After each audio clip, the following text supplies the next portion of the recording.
Hey guys, Miss Peterson here, and today we're going to be talking about an RC circuit and working through an RC circuit example problem. In this RC circuit, we have a 9-volt battery going through one resistor after a switch, and then branching off to go through one branch that only contains a resistor and another branch containing a capacitor and resistor. We're going to solve for the current in each path, the charge on the capacitor and the voltage across the capacitor at each point in things that we could do to the circuit. So first, immediately after we close the switch, then after the switch has been closed a long time and the capacitor becomes fully charged or reaches steady state, then once we reopen the switch and the capacitor begins to discharge in a different fashion, and then after the capacitor has become fully discharged. So here is my circuit. Let's go ahead and label our currents. Okay, the current flowing through that switch, that is going to be our I1, and then that current is going to break up through these two paths, and we'll call it I2 and I3. Okay, so I3 is the one that flows through the capacitor, and I1 is the total current coming out of the circuit. To help us visualize this, let's check out a simulated version of this circuit. If it will load, there it goes. Okay, so here is the circuit. You can see we have I1, we got the switch, we got the currents. While these values aren't exactly like what's in our example, it'll do. So the first time we're looking at is immediately after we close the switch. Come on, close. It's not what I want to do. Okay, so immediately after we close the switch, current begins to flow and charge begins to build on the capacitor. Okay, and all of that positive charge is going to start repelling itself. That's why eventually, okay, as the current builds and builds, it repels itself more and more until it gets to the point that there's no more current flowing through that branch of the circuit, okay? So it starts out and it flows and flows and flows as it charges the capacitor, and then eventually there's no more current flowing in the circuit. So let's solve through those two examples first. Oops, over here. That's where I want to be. Nope, not there. Okay, so initially, okay, as soon as we close the switch, the capacitor acts like a wire. Okay, no charge has built up across it. Okay, no charge is built up, so the current is flowing onto the capacitor. And then as it does, the current's going to be pushed through here due to that negative potential difference. And it just acts like a wire. So I'm going to redraw my circuit, treating the capacitor like a wire and with a closed switch. Okay, so we still have our 9-volt battery. Okay, and then that resistor, where did that come from? And the capacitor acts like a wire, so I'm just going to draw it like a wire. You just have to kind of imagine that the capacitor is right there. Okay, plug in our values. They were 12 kilo-ohms. Why does that keep happening? 15 kilo-ohms and 3 kilo-ohms. Okay, and like I said, no charge has built up across the capacitor. So the voltage across the capacitor is going to be 0.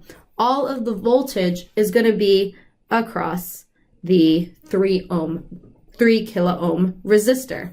Okay? And because there's no voltage across it, we're going to say that the charge is at 0 as well. We're talking about immediately after that switch is closed, before any charge has had time to build up. Okay, so let's start solving for our currents. In order to find our currents, we know we're going to need our total resistance.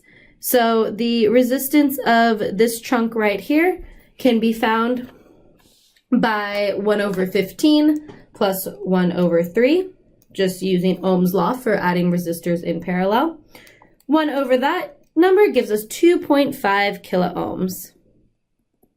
Okay, now that is in series with the 12 kilo-ohm resistor for a total resistance of 14.5 kilo-ohms.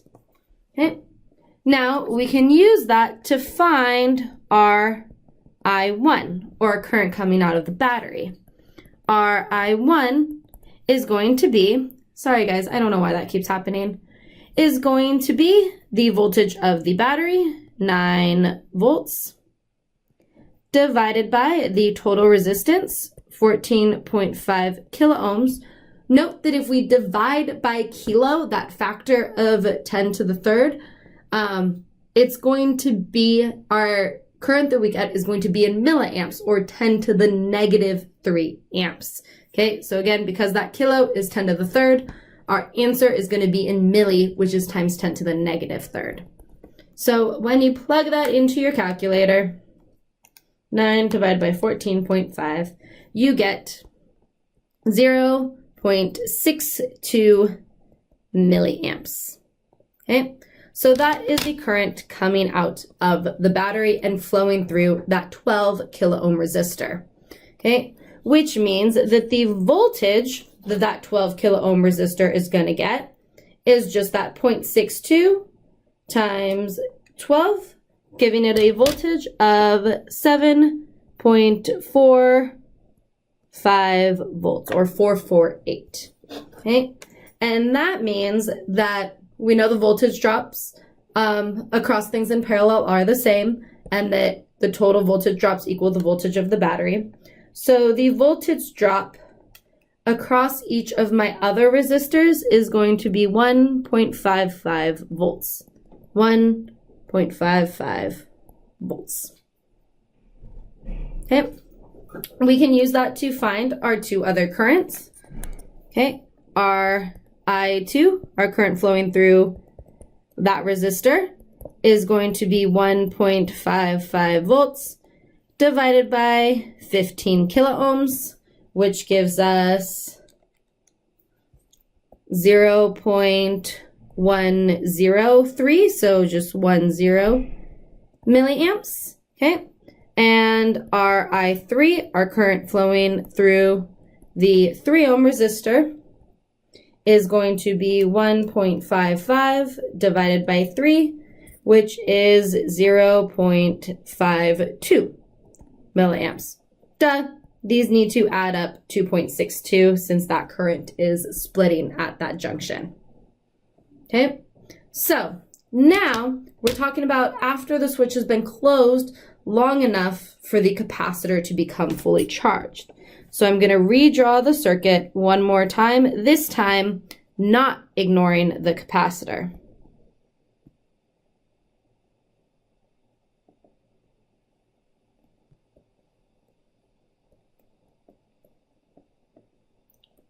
Okay, we still have me add in our values.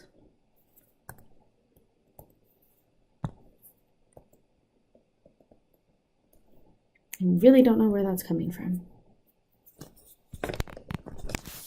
No!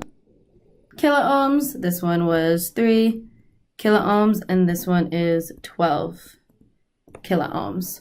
So after the switch has been closed for a really long time, okay, remember that switch that was right here, okay, the capacitor acts like an open switch. Okay, because all of that charge has built up, charge can't flow through there anymore. It can't push any more charge into or out of it. Okay, so we are going to have no current flowing through that path any longer. Okay, instead, all of the current is just going to be flowing through these two paths. Okay, it's just going to be on one loop, acting like a series circuit. So our total resistance at this point is just the 12 kilo-ohm and the 15 kilo-ohm resistor.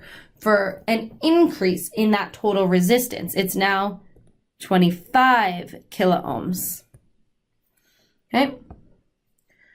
So we can use that to find the current. Okay? Like I said, it's only one path. It's like a series one. So I1 is going to equal I2, and they're going to be equal to the voltage of the battery, 9 volts, divided by the total resistance, 25 kilo-ohms. Okay, and when you plug that into your calculator, 9 divided by 25, you get 0.36 milliamps. Okay, so we have 0.36 milliamps flowing out of that circuit. So what is the voltage on the capacitor? We have all of our currents, okay, I3 is 0, but what is the voltage on the capacitor? Well, this capacitor is in parallel with the 15 kilo-ohm resistor. So the voltage on the capacitor is going to equal the voltage on that kilo-ohm resistor, because voltages are always the same as components wired in parallel. This resistor doesn't have any voltage across it because it doesn't have any current flowing through it. So by just Ohm's law, V equals IR, you can see no current, no voltage. Okay? Capacitors are a little different though. You have that built up of positive charge and that buildup of negative charge, meaning there's a potential difference there. Okay? And that potential difference is going to be the same as the voltage of this resistor. So we got to find that. Okay? We know our current flowing through that 15 kilo-ohm resistor. So we can just use V equals IR. 15 times 0.36. And again, the milli, which is times 10 to the negative 3, will cancel with the kilo, times 10 to the third. So we get 5.4 volts. Okay? So the voltage of the capacitor is 5.4 volts. Okay? Now, to get the charge on the capacitor, we just use Q equals C delta V, where the capacitance of it is 10 microfarads times the voltage, which is 5.4, giving us 54 microcoulombs. Okay, cool? Okay, cool. Now we have a more complicated problem, okay? We're going to talk about it once that switch is reopened. So let's go back to our original circuit, okay? So we closed the switch and it was closed. While it was closed, our charge built up on the capacitor, okay? And it built up and built up and built up. Now, if we open back up that switch, okay, there's nothing to hold that potential difference across the capacitor. So what's going to happen is this capacitor is going to start to discharge. That positive charge is going to be attracted to the negative charge. It can't flow through this way because of that open switch. So there's going to be no current flowing through I1, okay? But it will discharge across itself and across that circuit right there. Let's go ahead and go visualize this, okay? So right now, as you can see, I've been letting this simulation go and the capacitor is fully charged. So I'm going to open up this switch. And as you can see, when I open up, that capacitor is going to start discharging, okay? And the current's going to flow, okay? And the current is decreasing as the capacitor discharges. There's lots of that repelling force forcing the current around the circuit. Note though, there's 0.4 amps there. There's still no current over here, okay? Because current can't flow through a broken circuit. The complete circuit is the loop containing the capacitor, the 15 ohm resistor, and the 3 ohm, or the 15 kilo ohm resistor and the 3 kilo ohm resistor, okay? Basically, the capacitor kind of acts like a battery. So let's go ahead and solve that out. Okay. I'm going to redraw my circuit one more time.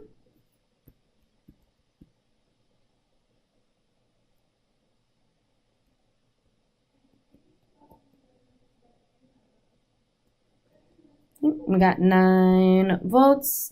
We have 12 kilo-ohms and 15 kilo-ohms and 3 kilo-ohms.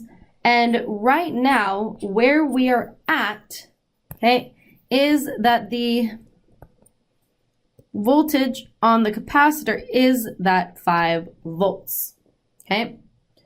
The charge on the capacitor is still that 54 microcoulombs, okay? But both of these are going to start decreasing, okay? Immediately after you open it, it's there, but then as the charge flows, the voltage and the charge is going to start decreasing, okay? So let's figure out some of these things. So we know I1, okay? Oh, I forgot to draw in my switch. Okay. Oopsies, why did it do that? Because I drew it all in one bit. Sorry, the circuit is now ugly. Okay, but there's my open switch. So you see that I1 is going to be 0. Okay, no current can flow through a broken circuit. Now we need to figure out our I2 and our I3. Well, we know they're going to be equal because it's only one loop, so it's like a series circuit. And in order to find it, we kind of need to treat the capacitor like a battery. So the total resistance for this loop right here is going to be 18 kilo-ohms, okay? And the voltage, the potential difference across that loop is the 5 volts. So we have 5 volts divided by 18 kilo-ohms, which gives us 0.27777, so 0.28 milliamps. Okay, but again, as it discharges, that current is going to decrease. All of these values are going to be decreasing. Okay, do we have all the things? I2, I2, I3, yep. All of those things are going to be decreasing. Once the capacitor is fully discharged, there is nothing driving current around the circuit anymore. There's no battery driving current around the circuit because that switch is open. There is no capacitor that has some charge on it driving current around the circuit. So all of the values are 0. Everything is 0. Okay, there's no more current. The capacitor is fully discharged. We're done. Okay, cool. Okay, cool.